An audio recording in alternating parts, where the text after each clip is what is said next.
Hello, good morning 5th class students. Today we will discuss about bleeding. Look at the textbook page 121. Okay. Mild bleeding may stop by itself or press the cut firmly with thumb and first finger. తక్కువ కొంచెమే కనుక ఏదైనా ప్రమాదం అనేది జరిగితే కనుక తక్కువగా bleeding అనేది జరిగితే అది తొందరగానే ఆగిపోతుంది. తక్కువ బ్లీడింగ్ అనేది జరుగుతూ ఉంటే కనుక.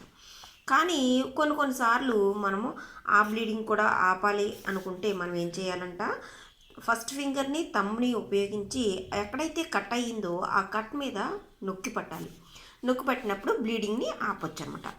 అది కొంచెంగా బ్లీడింగ్ అనేది కొంచెంగా కారుతుంటే లేదా తక్కువ కట్ అయితే కనుక అలా చేయొచ్చు అనమాట.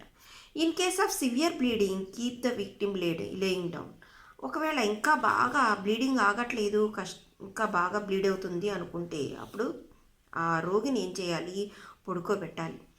Rise the bleeding part higher than the rest of the body. ఏం చేయాలి, ఎక్కడైతే బ్లీడింగ్ జరుగుతుందో ఆ బ్లీడింగ్ జరిగే పార్ట్ని మిగతా బాడీ పార్ట్స్ అన్నిటికంటే హైట్లో ఉంచాలన్నమాట. This reduce the flow of blood. అప్పుడు అలా ఎత్తులో ఉంచడం వల్ల ఫ్లోయింగ్ ఆఫ్ బ్లడ్ అనేది తగ్గుతుందన్నమాట. If bone fracture is suspected do not move the person. ఒకవేళ చర్మం కొంచెం చిరిగితే కనుక, చర్మం కనుక గీరుకొని బ్లడ్ వస్తున్నా లేకపోతే ఇంకొంచెం ప్రమాదం జరిగినా పర్లేదు, కానీ ఒకవేళ బోన్ కనుక ఇంకా ఎక్కువగా బోన్స్ విరిగినట్లు కానీ మీకు అనుమానంగా ఉంటే ఏం చేయాలంట, పర్సన్ అసలు మూవ్ చేయకూడదంట. Place a thick pad of clean cloth on the wound and press firmly with the hand. ఏం చేయాలి, ఎక్కడైతే బ్లీడింగ్ బాగా జరుగుతుందో ఆ ప్లేస్లో కాటన్ క్లాత్ కానీ లేదా క్లీన్ క్లాత్ కానీ లేదా కాటన్ అంటే దూది కానీ ఏం చేయాలి, ఎక్కువగా పెట్టి ఆ వూండ్ మీద ప్రెస్ చేయాలన్నమాట హ్యాండ్తో. Hold the pad firmly in the place with a bandage. ఆ తర్వాత ఆ బ్లీడింగ్ని ఆపడం కోసం ఏం చేయాలి, ఆ కాటన్ని గట్టిగా నొక్కిపట్టి దాని మీద బ్యాండేజ్ వేయాలి.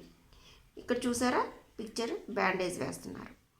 Keep the victim warm with a blanket. ఆ తర్వాత గట్టిగా ఆ గాయాన్ని కట్టేసిన తర్వాత బ్యాండేజ్ టై చేశాక ఏం చేయాలి, విక్టిమ్ని వామ్గా ఉంచేలాగా, వేడిగా ఉండేలాగా అతని మీద ఒక బ్లాంకెట్ని కప్పాలన్నమాట. ఆ బ్లాంకెట్ని కప్పడం వల్ల శరీరంలోని ఉష్ణోగ్రత బయటికి పోదనమాట. Give him plenty of liquids like milk, tea, coffee to drink if he is conscious and can swallow. అతను కనుక మింగగలుగుతూ ఉంటే, త్రాగగలిగితే గనక, అలాగే మెలకుగా కాన్షియస్నెస్లో ఉంటే కనుక అతనికి లిక్విడ్స్ ఏవైనా ఇవ్వాలన్నమాట. మిల్క్ కానీ, టీ కానీ, కాఫీ కానీ ఇవ్వడం వల్ల తనలో మరి బ్లీడింగ్ జరుగుతుంది కాబట్టి తనకు శక్తి కావాలి, అలాగే వేడి కావాలి కాబట్టి అతనికి ఏదైనా ఫుడ్ లిక్విడ్స్ అనేవి ఇవ్వాలి. ఆ తర్వాత next call the doctor at once. ఒకసారి డాక్టర్కి కాల్ చేయాలి. In case of heavy bleeding use tourniquet. ఏం చేయాలంట, ఇంకా ఎక్కువ బాగా బ్లీడింగ్ జరుగుతూ ఉంటే కనుక అప్పుడు టోర్నికెట్ని వాడాలంట. టోర్నికెట్ని వాడటం వల్ల, టోర్నికెట్ అంటే ఏంటి, ఎక్కడైతే నర్వ్స్ దెబ్బతిన్నాయో, ఎక్కడి నుండి బ్లీడింగ్ జరుగుతుందో దాన్ని ఆపడానికి కరెక్ట్గా అదే ప్లేస్లో టోర్నికెట్ని ఉపయోగించి బ్లీడింగ్ని ఆఫ్ చేస్తారనమాట. Bind the arm or leg between the wound the body with a long piece of clean cloth and tie the cloth ends to a wooden rod or roller. ఏం చేయాలి, ఎక్కడైతే వూండ్ అనేది ఏ బాడీ పార్ట్ మీద జరిగిందో అక్కడ ఏం చేయాలి, clean cloth కానీ లేదా కాటన్ కానీ పెట్టి బాగా కట్టేయాలన్నమాట. ఆర్మ్ని కానీ లేదా లెగ్ని కానీ ఏం చేయాలి, ఆ బాడీకి మధ్యలో గాయం ఉండేలాగా కట్టాలన్నమాట, గట్టిగా కట్టేయాలి. దేన్ని ఉపయోగించాలి, ఒకవేళ బోన్స్గా బాగా విరిగినట్లుగా, క్రాక్ అయినట్లు అనిపిస్తే కనుక ఆ మధ్యలో ఈ కట్టుకిని ఆ చర్మానికి మధ్యలో వుడెన్ రాడ్ లేదా రోలర్ను ఉపయోగించాలి.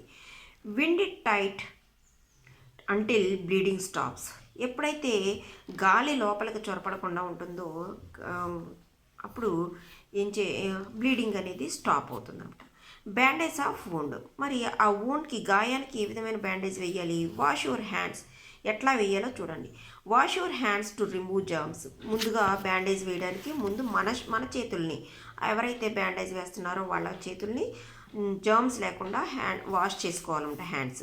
Clean the skin around the wound with a small pads of cotton wool soaked in the antiseptic like Dettol. ఏం చేయాలి తర్వాత?